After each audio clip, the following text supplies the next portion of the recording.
ভরসা তাকেই করো যে তোমার এই তিনটি জিনিস বুঝতে পারবে।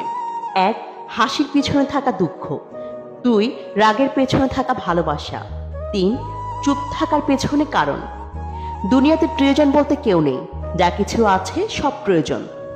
যখন প্রয়োজন ফুরিয়ে যায় তখন প্রিয় মানুষগুলোর রং বদলে যায়।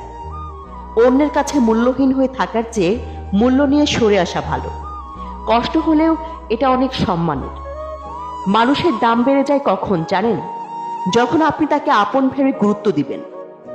তখন সে আপনাকে এমন ভাব দেখাবে যেন তার কাছে আপনার কোনো মূল্যই নেই। এজন্যই যারা 2 আনার মূল্য পাওয়ার যোগ্য তাদেরকে 4 আনার মূল্য দিতে নেই। প্রশংসা যত ইচ্ছা করো, কিন্তু অপমান ভেবে চিন্তে করো। কারণ অপমান হলো সেই ঋণ যা সুযোগ পেলে সবই সুদসহ ফেরত দেয়। মানুষ প্রয়োজন মেটাতে যতটা প্রশংসা করে, প্রয়োজন শেষ হলে ঠিক তার থেকেও বেশি বদনাম করে। বিশ্বাস আর নিঃশ্বাস খুবই মূল্যবান। একবার হারিয়ে গেলে আর কোনোদিনও ফিরে পাওয়া যায় না।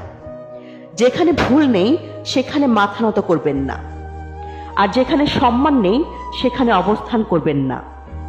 দুঃখ একটাই, আজও মানুষ চিনতে পারলাম না। কেউ একটু ভালো আচরণ করলেই বিশ্বাস করে ফেলি। থেমে তো কিছুই থাকবে না, শুধু মনে থাকবে কিছু মানুষের ব্যবহার আর কথা।